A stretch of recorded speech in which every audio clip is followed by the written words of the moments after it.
Welcome to the Digital Agency Growth Podcast. I'm your host, Dan Englander. Phil, thanks for coming on the show. Pleasure to be here, Dan. Thanks for having me. Yeah. And we were just chatting before I threw on the recorder about sales and kind of your background a little bit. I was saying I'm a big fan of your book, Exactly What to Say, because I feel like so many sales books get caught up in the conceptual, in either overly conceptual or overly tactical and overly winning lottery ticket numbers. And I listened to Exactly What to Say on a plane, and I was just saying I think it probably increased our close rate by at least double digits over the course of a few months. So it's really just like getting into the human, getting into the idea of efficiency of word choices, which is something that you talk a lot about. So I want to get into all of that. First, you have a really interesting background. You have a story in your bio about starting by washing cars at age 14 that honestly, it reminded me of, in a weird way, like a very folksy way, of the story of Tom Sawyer kind of convincing his friends to do his chores and then finally getting them to pay him for the pleasure of that. Not saying you did that, but it's sort of, it wasn't just quite that. It wasn't quite that, but it harkened back to that. So I'd love it if you could just talk, for those that don't know you, if you talk a little bit about your background and maybe starting as a teenager selling car washing cars and so on. Yeah, I guess I'll try and keep it simple. Like many of us in our teens, we had aspirations that outranked the money we had in our bank accounts, and without the ability to keep asking my parents to be able to spoonful feed the next thing that I wanted to be able to achieve in my life, keeping up with friends who had parents with deeper pockets, etc., became harder and harder. So what I decided to do was to say, well, how about I try and make some money as opposed to just ask for some money, and simply started knocking on the doors of my neighbors, asking them politely whether they wanted their cars washed. Some said yes, many said no. Most just asked me how much I would charge, which I later realized meant they were kind of interested, providing my prices were reasonable. And I did okay with that little car cleaning business, so much so that by the age of 15, I wasn't going to school as often as I should. And I had a team of kids in the year below me that were helping to run the round. And we were making really good money. And I built a number of good entrepreneurial businesses through my teens. Went from there to a senior leadership position at the age of 18 with one of the largest department store retail groups in the UK. Built up a fairly prolific name for myself in that environment, from turning around broken stores. Went from there to a big furniture retailer in the UK, again, taking on the same challenge of retail store that used to turn over 12, 15 million, had dropped down to 7, 8, had to get it back up to heyday numbers, did that on repeat pretty quick. Went from there to the world of commercial sport, was head of retail, commercial director for 2 Premier League soccer clubs. Then went from there and built a overseas investment property business with a business partner that turned over 240 million at its peak, sales team of just 5.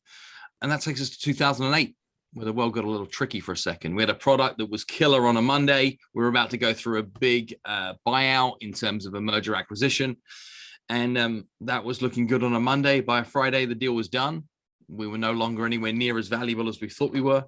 We bought that business down ethically, and I was wondering what to do, and started being invited to deliver seminars and trainings via small business networking events, chambers of commerce, to say, hey, Phil, will you share some ideas as to how independent businesses can turn themselves around in these recessionary times? And I'd always trained and spoken on my other roles just for fun. So I started there, and from that point onwards now is I'm still figuring out what I want to do next, having written 9 best-selling books, traveled the world delivering speeches and seminars now to more than 2 million people, 59 countries, yada, yada, yada. So it's been a ride. Yeah, I can imagine. So I think some of our listeners might hear that story and they're like, man, this guy's awesome. Like he's killed it from a very young age. Like this guy's a natural born salesperson. What do you say to that? Do you believe in a natural born salesperson? How do you feel when people say that to you? I'm grateful for the question, for starters. So thank you for that. Is what I am naturally is ridiculously curious, which I think is an unusual quality to show up within a sales professional. Is the typical belief of what a sales professional should be is to show up with high levels of certainty, high levels of confidence, high levels of drive, be that kind of go-getter. And my natural demeanor is very much been, if somebody else can do it, can somebody else be me? Which means whenever I've met anybody who's better at anything than I am, is I've never been, wow, I've asked the question, how? And that's shown up in my life on repeat, so much so that I can share it with you as concisely as I just have done right there, is I was in senior leadership positions running sales teams where the majority of those teams were double my age, from 19, 20, 21, 22 years of age. It's very hard to be able to command respect when the prejudiced is this kid knows nothing. So what did I learn is I learned to be able to study the success of others and share the success of others in my leadership approach, that it was never Phil telling anybody how to do anything. And my ignorance allowed me to be able to crowdsource brilliance at scale through realizing that there's never one way of doing something. There's multiple different ways of doing something. And if you can learn that from hundreds of different versions of brilliant, you can share the right technique with the right people at the right time. The one through line, though, that I learned from all of that crowdsourcing was the commonality between anybody who was awesome as opposed to the pack that was good is anybody you ever met the level of awesome always knew that the worst time to think about the thing they're going to say is in the moment when they're saying it. They would master their word choices for critical conversations, and they would find a way that whenever they were going to bump into any points of friction in their conversation, they would reverse engineer that so they get better for next time. They'd do it on repeat. And that was the stuff that I just have been insanely curious about forever, is how do people reverse engineer conversion success in a way in which everybody wins. So was I born with the innate ability to sell? No. Did I share with you the highlights reel of my career? Yes. Are there as many downs as there have been ups? Probably more. Do we overcome adversity in all of those different stories? Heck yes. But the through line, I think, in terms of missing ingredients is curiosity. And what curiosity will give you is the innate ability to believe that better is always possible. And I think that's where, if you look at anybody that is like, oh, they are a natural salesperson, what they probably are is innately curious, more so than that stereotypical version of what a great salesperson is. Yeah, I really like that. I think that'll resonate with a lot of our audience that are dealing with complex things, right? And where there's lots of things to be learned and lots of chaos and things changing all the time. What to do a little sidebar before we get into word choice and your books and your work. You said something, a really interesting phrase that I hadn't heard before, which is crowdsourcing brilliance. Can you talk about that a little bit? Like, how did you think of it back then before you named it versus like, how do you go about crowdsourcing brilliance now? Like who do you look at this stage in your career? How do you go about that process? Quite strategically is we've grown up in a world. I'm looking at you here right now. I think we're not dissimilar in age, not dissimilar in terms of what we've gone on to be able to achieve with our own professional careers, where we've been surrounded by a quantity of gurus, a quantity of so-called poster children that we should be looking up to as towards that these people have the answer and we are the peasants without said answer, and one day we'll get let into the secret. And that has been in abundance around our upbringing in terms of being entrepreneurs. I'm sure you'd agree that that we see enough of that. The mistake that I think many people make when looking to be able to make their next leap in their career is they think the brilliance they're looking for is held by any one given individual.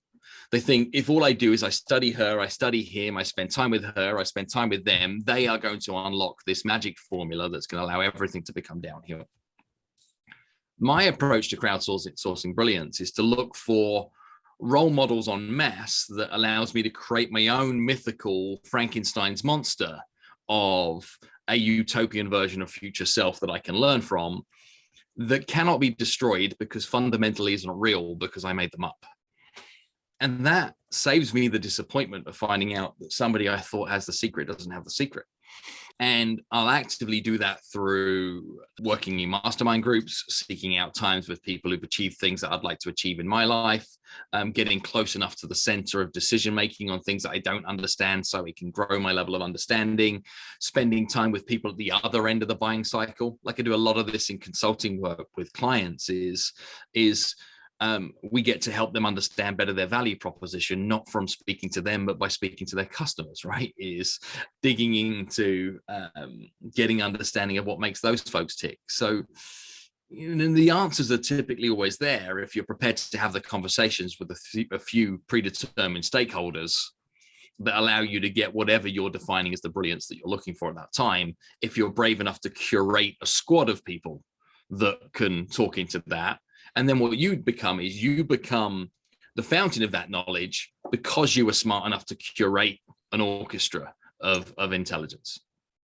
Yeah, I really love that. And I was nodding my head the whole time because it just sort of gels with a lot of, a lot of learning that I've done this year, to be honest. I think that this past year, so much stuff got shaken up that there were so many gurus that I previously respected that have said things that have just done a 180 for me, and I've had to learn that lesson the hard way. I mean, I won't go negative publicly about any of them specifically, but there are people that, I'm looking at books on my shelf right now, and I think completely differently about the authors based on things that they've said in this past year. Right there with you.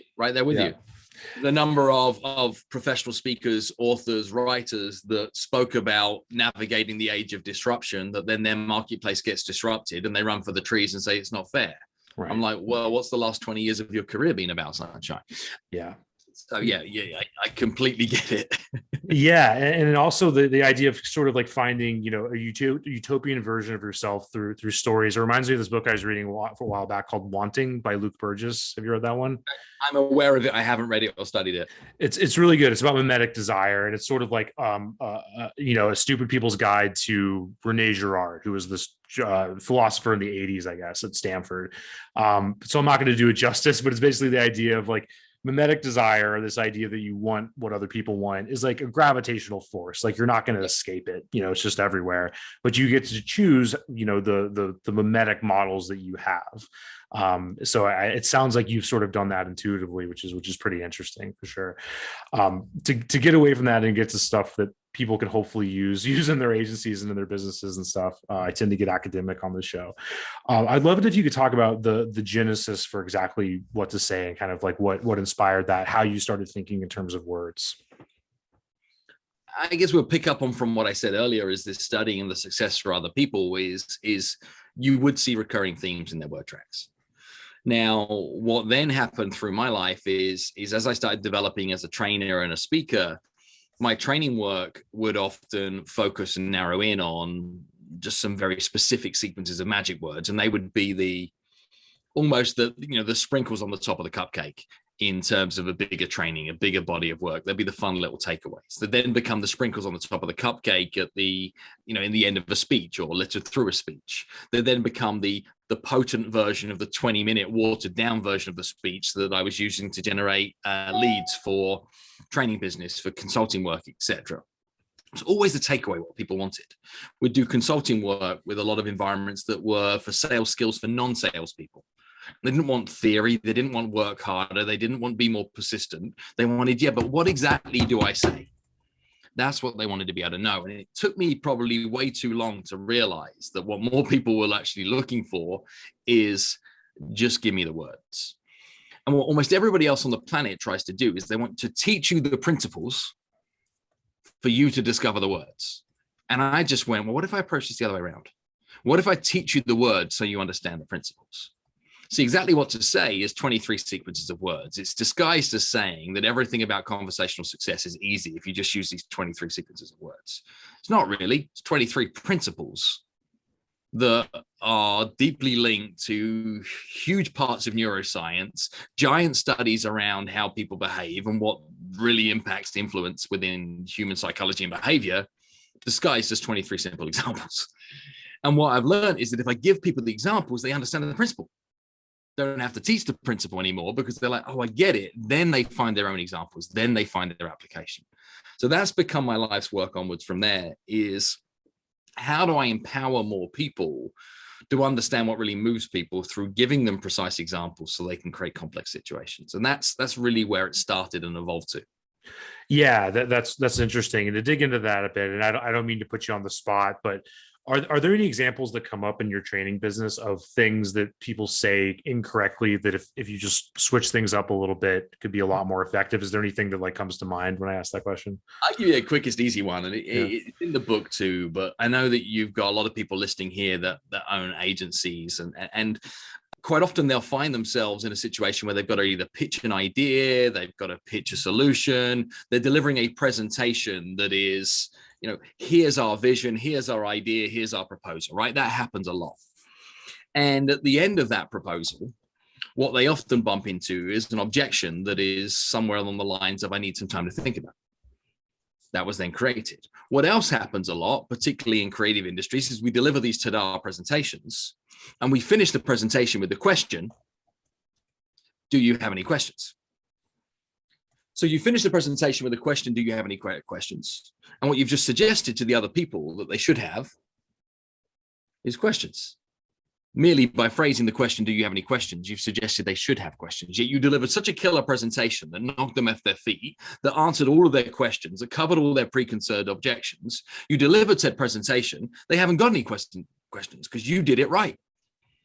But you suggest, do you have any questions? They're thinking, well, I haven't got any questions, but I should have questions and I don't have questions. Therefore, I'm confused. Therefore, I'm lacking information. Therefore, I need more data. Therefore, I need more time to think about it. You may well have created the objection because you asked the question, do you have any questions? Look what happens when you make a tiny, simple swap.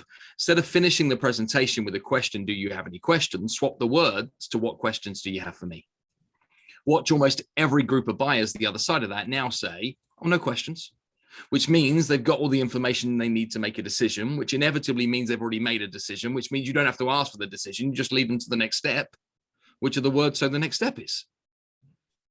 Right? And now you get to be able to lead the dance. But what happens in creative industries is we deliver these presentations, create these ta-da moments, and then abdicate all of the decision-making onto the other person, asking them to carry all the risk.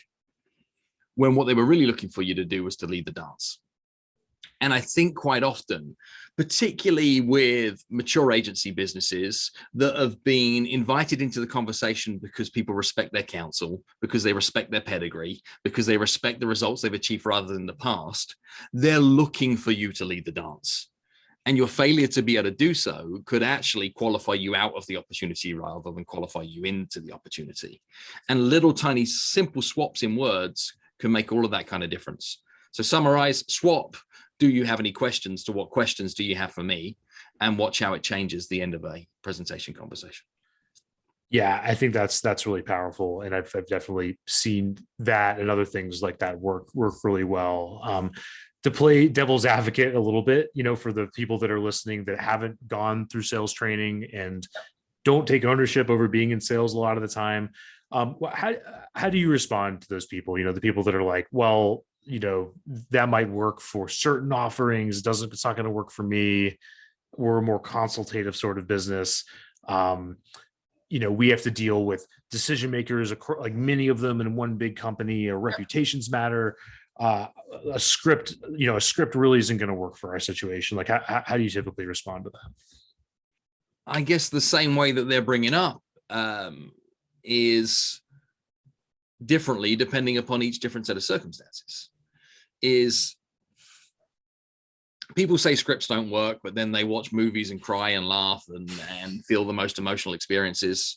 People say scripts don't work and then find themselves in situations where some of the key moments that have happened in some of the best productions of all time happened when people went off script. How did they get to go off script? Because there was an on script moment that allowed somebody the creative freedom to be able to break free from those constraints. Whereas if what happened, a Shakespeare performance is everybody said, let's figure it out and just go with the flow and see what might happen, that ain't going to be able to crystallize the performance. So I think scripts are important, but I think scripts are important when they're known, when they're performed, when they're written by themselves, i.e. you own it, you crafted it. And almost everybody that doesn't have scripts has copy and paste emails on their desktop. An email they've written to a client that 60, 70, 80% of it's the same every time. And rather than writing it from a blank page, they copy the last one they read and wrote and then make the changes. Same is true in conversation. Right? Let's not pretend that every client scenario is completely unique. They're not. They often have more similarities than differences. And if you can model for the similarities, you can show up better for the differences. That's my belief. You understand the scripts for the parts that you can control, then actually you can show up to the moment better. You can show up to the conversation. You can purposefully go off script and you can come back with control. People want you to enter conversations like you've done this before, if you're an expert. They don't want you to show up like you're doing nothing. Let's take the scenario of a chef in a kitchen. When a chef says, I'm going to make you something just for you, they are not making you something just for you. They are making you something that is inspired by the thousands of dishes that they've made previously that have been liked by people like you. So nothing is truly custom. Everything is an evolution of a past experience. And I think the acceptance of that is a gift. Now, what do I say when people say that, it's not like this in our world? Is remember a very simple thing. Is prescription before diagnosis is malpractice. What do I mean by that? Is my dictionary definition of selling is that selling is earning the right to make a recommendation. What that means is that you should never, ever, ever, ever, ever, ever, ever, ever, ever invite anybody to do anything unless you can say these words first. And the words I want you to say first are the words because of the fact that you said. Because of the fact that you said blank, blank, and blank, then for those reasons, my recommendation is blank, blank, and blank.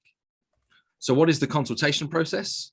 It is collecting the evidence to allow you to be able to say, because of the fact that you said the results you're looking to achieve are blank, blank, blank, and blank, and not blank, blank, blank, and blank. For those reasons, my recommendation with this next campaign is this. You can make that segue on repeat. You have to be skilled, you have to be artful, you have to be empathetic, you have to be understanding the needs of a variety of different stakeholders. But what you've got to do is to collect the evidence to support your recommendation. That's what selling really is. And it isn't embellishing products and services with features and benefits. It is earning the right to make a recommendation through collecting the evidence from asking great questions and being truly consultative. But that consultative questioning framework can still be a question tree, can still be structured. It can still follow a framework if you're brave enough to be able to actually engineer it. In the same way that any time that you as an agency take on board a creative project, you don't start with a blank sheet of paper. You have formulas, you have approaches, you have workflows, you have frameworks to be able to ensure that the right people are doing the right part at the right time so you can deliver the project on brief. Same is true in decision making. You can utilize frameworks and then apply creative brilliance to those frameworks. Yeah, that all makes a lot of sense. I think the challenge that a lot of agencies have is that there's so many more variables that they're juggling, either because they're working with a bunch of different industries, they have a bunch of different services, they have different people doing different things, shuffling back and forth between fulfillment and sales, sometimes out of necessity because they're small, other times just because they haven't set things up the right way. So I know that you were president at an agency, so I just love to hear your thoughts on that and just kind of like, how do you approach that problem of too many things going on, if that makes sense? More often than not, when you're involved in delivering creative work, your job is to create boundaries because boundaries often don't exist. Now, an example might well be sometimes is you're fearful that they're going to say no to your giant pitch for spending an obnoxious sum of money.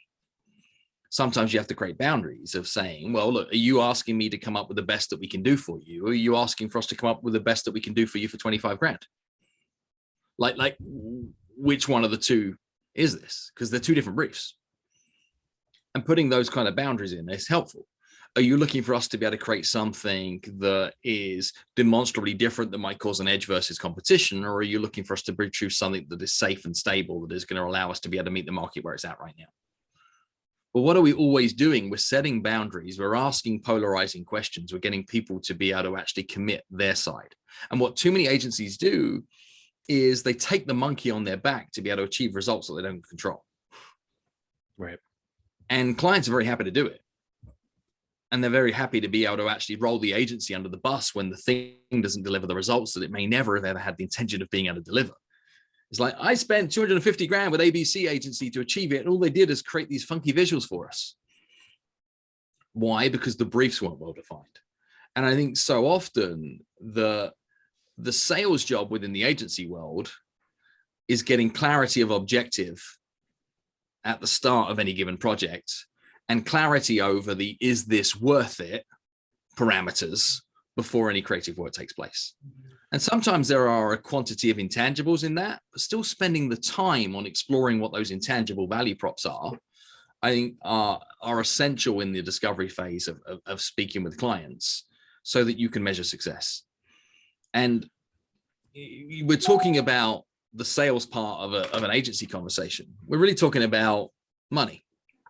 And the question is always going to come down to, is it worth it? And if you can't define the worth it criteria in your sales conversations, you're hoping, wishing, and praying. Whereas if what you can do is get clarity over the what makes this worthwhile, or what makes this successful to you, Mrs. Mr. Client, then you can go in with eyes wide open. Not having those conversations is what keeps you in a really awkward space that even when you win, you don't know why you won, which therefore makes it hard to repeat. Yeah, I think that a lot of our audience will be nodding their heads at that. And I think a lot of that's really great, but the challenge, the barrier people face is ensuring that they're talking to the right person, right? Because they might hit that steel door, between a brand manager and a CMO or whatever the situation might be. So I'd love it if you talk about that a little bit, like how, yeah, it's the decision maker question. How are you building a champion and building trust and doing all the things you need to do while also making sure you're not wasting your time? Like, how do you get to that CMO or whoever it might be? It's a big question, and the answers to it can be plentiful. Yeah. I think if you're operating at the premium level of the business, trying to get through the front door into a new client is a dangerous, aggressive, ugly game. In that, if you're looking to be able to show up with a killer script that can get you past the gatekeeper, to get you a meeting with a decision maker, for you to meet next Friday, to make your fantastic pitch and leave with a new retainer client, you're in cloud cuckoo land. The door I look to try and get through, or to help clients get through today, is the side door. How do you find a way of getting through the side door to win the attention of key stakeholders within an organization? And more often than not, that is more than one person. How do you get the radar on those people is typically death by 1,000 cuts, if this is a relationship worth having. How do you do that? You do it with intelligent drip content on the right people. How do you do that? You do it with being brave enough to decide who the people are you're looking to be able to influence ahead of time, so you can follow their stuff, you can comment on their stuff, you can actually join their conversation, be impressed by their work, so they're more likely to be impressed by your work. What else can you do? You then work the who do they know that you know channel, and look to be able to find ways to get introduced. Also, what you then do is, when you enter into conversations with those people, you make it about the problems you can help them solve specifically, not hypothetically, and not the work that you do. What does that mean? Is, I've heard through the grapevine that one of the things that you're looking to be able to do is to reinvent your brand right now, because of the fact that you're missing out on a giant percentage of new customers in Gen Z. I wanted to share with you a study or a piece of work that we did to help an organization not too dissimilar to yours go through a similar transformation, and thought I'd share with you some of the lessons that we created from it. Boom. Now you got a seat at the table. Yeah. But it's not like the art of winning in a sales environment today isn't the Wolf of Wall Street BS. It is applying science, sophistication, grace, heart, care, and compassion. And it means, as much as they've got to decide, are you worth it? You've got to decide, are they worth it? Are they worth the chase? Are they worth the investment of time, effort, and energy? Is the prize worth the approach? And that's what I'd do on the hunting side of things. On the farming side of things, well, I'd be ready to deal with all your critical conversations. Let me guess right now, is how many of you as agency owners get people reach out to you asking you about your ability to help them with simple projects? And what they do is, like, they reach out and say, hey, I'm looking for your help to be able to redevelop our website. How much do you charge for a new website? And you find yourself like a turtle on your back, squirming around, saying a version of it depends, or what's your budget? When what we should be able to do is to skillfully approach that conversation in a way to help them qualify whether they're talking to the right kind of vendor or not. Yeah, that's really good. And I like that, because so many sales gurus, will give you really good ideas, but they don't have the constraint on resources and time in mind, right? So it's not curated in a way where it's like, here's what you should probably do given your situation. If you're a full-time new business person and you do this all day, that's a different situation than if you are a partner that's splitting this with three other things. And it seems like you've addressed that pretty well. When it comes to winning new business, it's something I've learned from all the different industries that I've worked with, big sales teams, solopreneurs, and everybody in between, is no human being on the planet can successfully prospect more than 18 people at any one period of time. 18 is like the magic capacity number that, if you're looking to, with integrity, prospect opportunities towards a close, 18 is about all that the brain and the workflow can actually naturally manage to show up with integrity. Yeah. Doesn't mean you can't work a bigger leads list. It doesn't mean that you shouldn't have a marketing funnel that's bigger than that. Doesn't mean you shouldn't be putting drip content on people that's bigger than that. But your proactive approach to decisions that are going to move towards a close in new business, 18 relationships is the maximum that anybody can work. If you're looking to hype up your prospecting, here's what I would do before you get to tactics. Decide who are the people you're looking to try and influence. And I'd build a list of 18 people. What would the list be? It would be 6 big fish.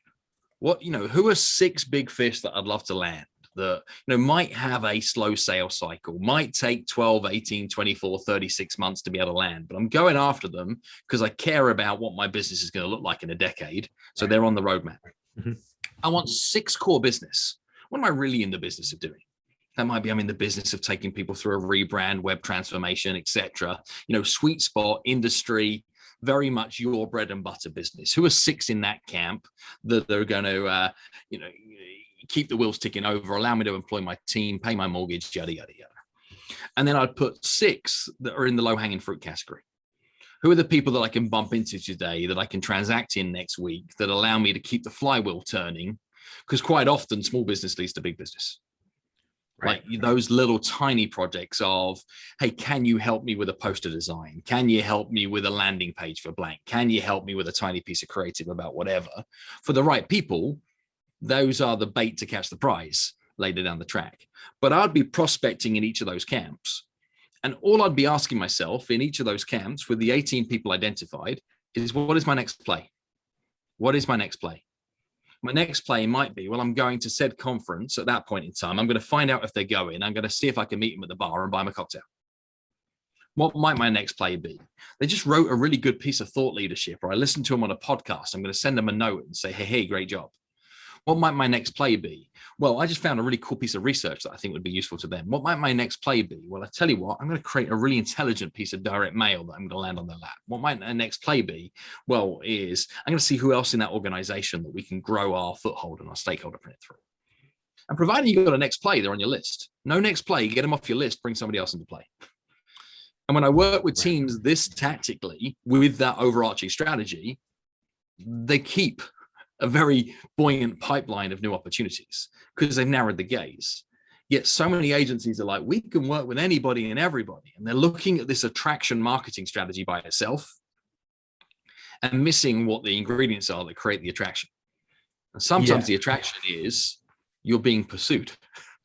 Right. And that's what we see a lot too. And like, we'll talk to clients and they'll tell us that we've built 90% of our business from our networks and from referrals and that kind of thing. And then our whole thinking is like, why not just go the next layer out and find the people that they know that are also in these accounts that you want to do business with. And purposefully accelerate word of mouth. Right. Like we're all in agreement. The word of mouth is the ultimate way to go. But I tell you, word of mouth with gasoline on it is better. Yeah. Word of mouth amplified, the creation of tools that allow your word of mouth ambassadors to deliver the word of mouth outcomes that you're looking for. Like, don't just leave it to chance. Yeah, exactly. It sounds like we're approaching it from different angles, but same idea, which is doing this stuff in a deliberate way. Tied to that, but slight gear shift is hiring and sales training. We just went through a big sales hire here. It was actually successful. We hired somebody really good. They closed a good amount of business for us, sadly left us to pursue their own entrepreneurial opportunity, kind of like unrelated to our business, which was disappointing, but nothing we could have done differently there, I don't think. So I love to hear your thoughts on that. Like when you're, I guess, like in the context of, let's say, B2B services, agency stuff, when does it make sense to get out of that sales seat if you're an owner, and what are you looking for in that role if you're working with clients? Again, this is a puzzle that is nigh on impossible to try and solve, right? Is quite often when you're selling a creative service or when you're selling a solutions-based offering, a giant part of the value exchange is how you individually see the world, or how your creative director sees the world, or like to try and translate that value prop to somebody brand new that is stepping into the organization and expect them to be able to get anywhere near the same kind of results that you can have as an owner, leader, founder, etc., it is bordering on impossible. If you're looking to be able to bring salespeople into your organization, there are 2 ways that I'd look to be able to do it. One is organically cheating people into the role, i.e. bringing them into a client services type role, bringing them into an account management type role, bringing them into something where they're not seeing themselves as income generators, but in support of the sales that are then created. And then naturally guiding them into, well, why don't you take this one? and actually giving them the ownership of maybe some of those lower stakes projects to go and meet without your help, etc., and organically grow them into that role. What you end up with is somebody who's fundamentally more valuable towards your agency, plus insanely more loyal. Yeah, that's interesting. I'd push back a little, and there's a good chance that you're right, because there's people that I respect a lot that agree with you. I think Drew McClellan in the agency space is one of them. I guess the pushback I have is when you look out, we're both in Manhattan. I think you look out at the skyline, and there's tons of complex service businesses. There's the Deloittes of the world. They've scaled to massive proportions by essentially hiring and training salespeople. So how do you feel about that? Like, what have they done differently, and how what they've done is they've created a brand name that is very easily purchasable by somebody who doesn't want to take risk.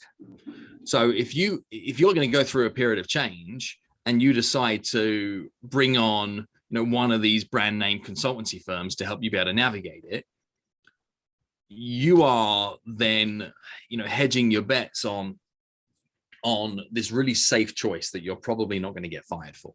Yeah. So it's the modern day equivalent of nobody got fired for hiring IBM. For installing IBM computers. So I don't think the comparison between those two things is fair.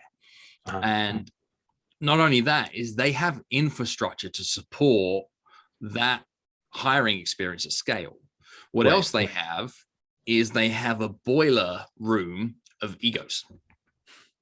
So what happens when you create a boiler room full of egos, where you got 20, 30, 50 highly driven individuals joining just out of college into those kind of environments? The cream will rise to the top. The hungry ones will find a way to win. They'll find a way of being able to crowdsource brilliance, learn from others, etc. And the business can afford that kind of growth, wastage, saturation, and they've got infrastructure to be able to support that. If you are a smaller business where you can only hire 2 people at a time, you don't get the comparison. Like, I often say that if you're going to hire salespeople, try and hire 5 at once, and you'll get your 2. But if you've got 2 vacancies and you hire 2 people, then what will happen is they'll actually drop to the behavioral style of the worst of the 2. Yeah, and it's funny because I think I agree with that mostly. It sounds like if you can create a demand engine for your services where you're slotting salespeople, competition within peers. The competition has to exist within the same peer group to allow that to happen, which means you need a quantity of peeps to be able to do it. Yeah. And let's take the other thing that exists for many of your agency owners is it is a complex sale. Does require experience. Part of the thing that you're going to bring to many of those conversations is knowledge and understanding of similar scenarios you've been in the past. You bring somebody in brand new, what they got. You might be able to get appointment setters. You might be able to hire people that can create opportunity or can identify prospects or can farm for opportunity. But they're going to have to hand that baton over still fairly early in the sales process to be truly effective. And therefore, you've got to build comp plans that are true to that too. And this is how you often burn people out, because actually the comp plan isn't aligned to the part of the sales process that person is fundamentally responsible for. So you're paying them a percentage of business booked, or you're paying them on a percentage of closed sale of that value or growth of that account over a period of time. And that wasn't the job that they were paid to do. So they get cheesed off and they leave. And I think as a small business, this is a real hot topic, is the effort and energy you have to put into growing somebody into a business development role is costly, not only in the cost of the hire, but the cost of the redirected effort of self. And that second one is probably significantly bigger.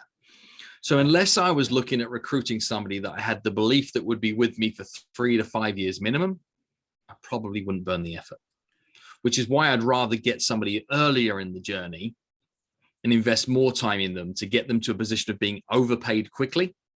I'd rather bring somebody in that had aspirations of earning $55,000 and have them earning 120 within 18 months. They can never leave. Yeah, no, that I agree with a lot more. And I think that there's also something that I won't say is broken or wrong, but I just am skeptical about, which is that classic BDR model, right? Where you're going to get this wet behind the ears salesperson that's going to get you meetings with some hard to reach person. It definitely doesn't work in the agency space. I don't even think it works in the software space that much anymore. Yeah. There's too much of it in the world, right? Like there's a lot of noise to cut through. And, if my LinkedIn inbox is anywhere near similar to anybody else's on the planet, like we've just swapped spam phone calls with gatekeepers with how do I spam people in every other way possible with a list of promises that I'm not interested in. Yeah. To a point that if an inbound message from a stranger doesn't accompany me with a known name of how they know me through within the first line of the email, they're gone already. Exactly. Yeah.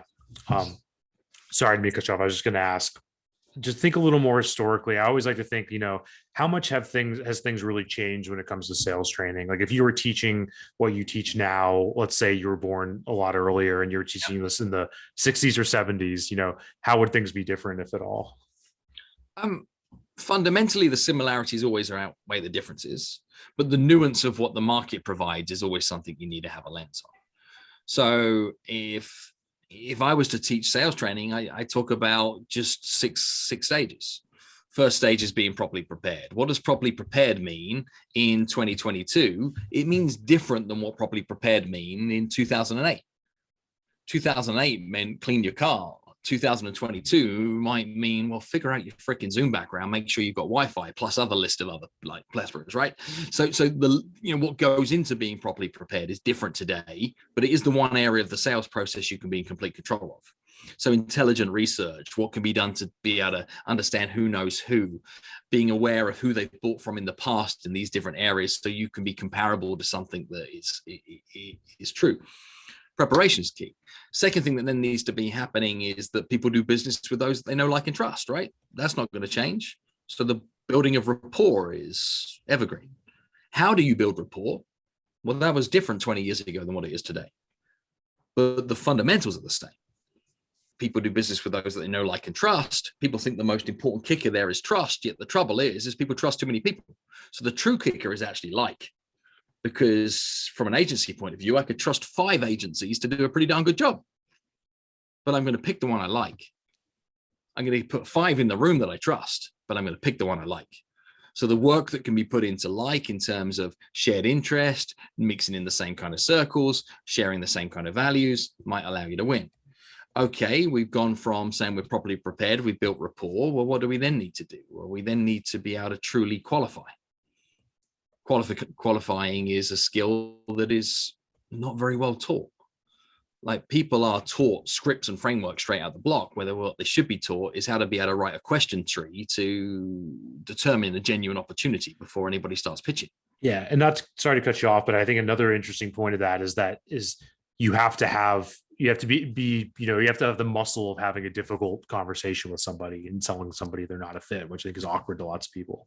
Yes. Yeah. It's awkward, but if your framework and your cadence is right, they should see for themselves. Right. Let me just give you a real simple things, right? I'm a paid professional speaker as part of what it is that I do for a living. I get a lot of inquiries from people who are not a good fit. Look, our question tree makes life a little bit easier. Inquiry comes in. I say, what is it about me and my work that makes you think I'm a good fit for your event? Zip. They do the work of selling. Well, I saw you at this last event. We've been running events for years. Last year we booked this person. You're like, okay, great, job's done. Well, I was browsing Google. We're thinking about running our first event, and we stumbled across your profile. Thought you might be somebody to recommend to the board. Different context. What is your experience of working with a paid professional speaker? Qualifying question gains me a lot of context. One question helps me like queue jump the sales process by a mile. Yeah. But you see how that same thing could be dealt with from an agency. Inquiry comes in. What is it about us and our work that makes you think we might be a good fit for your project? Zip. Let them do the selling for you. What is your experience of working with a premium agency to go through a brand transformation?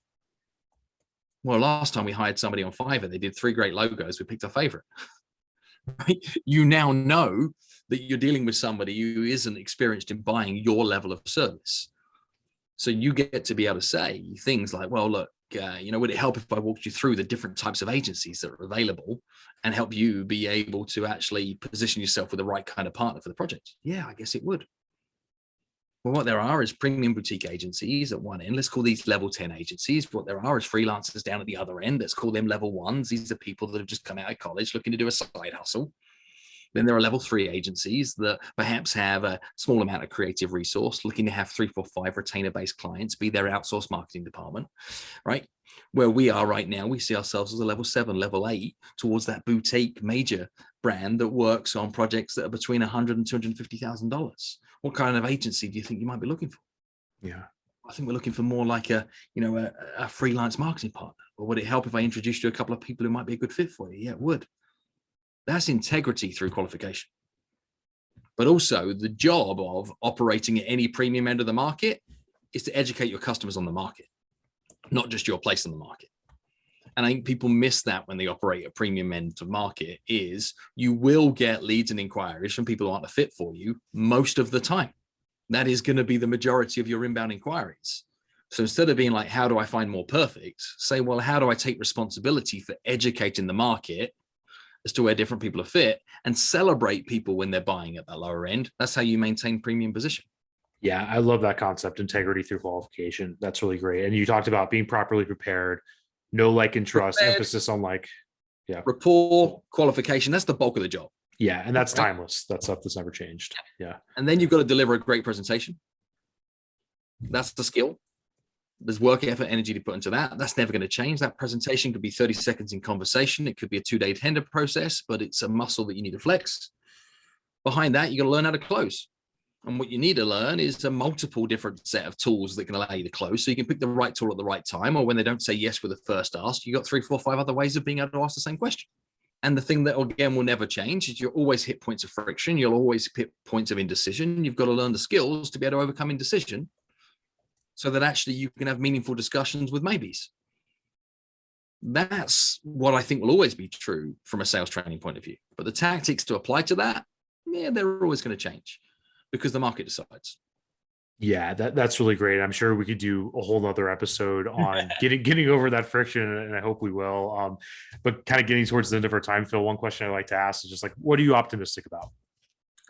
Oh, what am I optimistic about? I'm optimistic about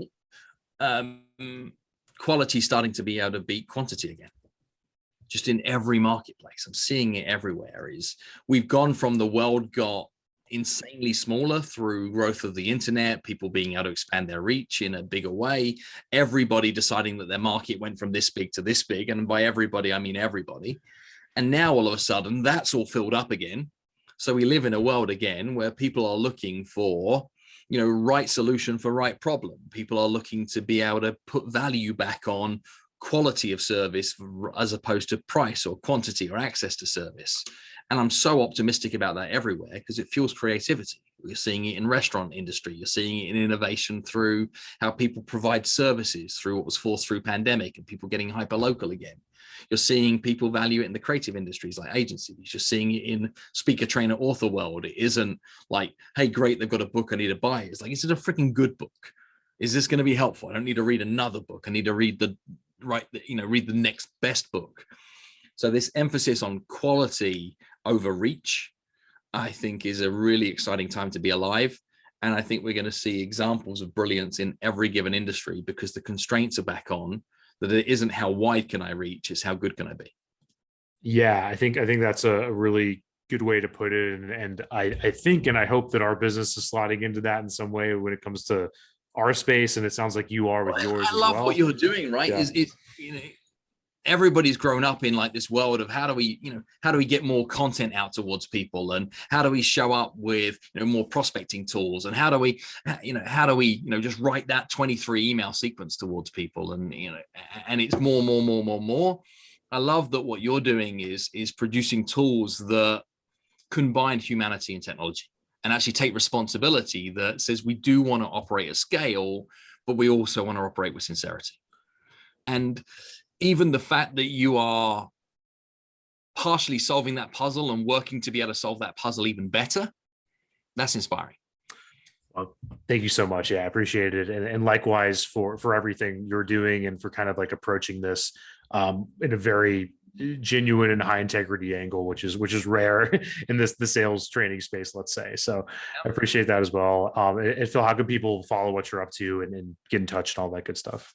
Sure. I mean, core website is philmjones.com. come land there, and you can find all sorts of different ways to access me. If you want to continue the conversation, the two social platforms I'm most active on are both Instagram, where I'm at Phil M. Jones UK, and on LinkedIn. Come ping me a message, connection request there, search Phil space M space Jones, and you should be able to find me on either of those two locations. Would love to hear from you. I love the agency business. And if you want to tell me what you are like best in world at from an agency point of view, is that helps me perhaps open doors for you when I bump into clients that have needs. Is like, where is your sweet spot where you are undeniably in a marketplace of one? Let me know that, and I'd love to have that on my radar about you and your business. Might mean I can pass you some opportunities when the time presents itself. Awesome. Yeah, we'll be sure to get all that linked up. That sounds like a really solid opportunity. And let's do it again, Phil. Really appreciate it. Likewise, be well. Maybe see you in real life in Manhattan at some point. Yeah, right down the street. So that sounds good. Exactly.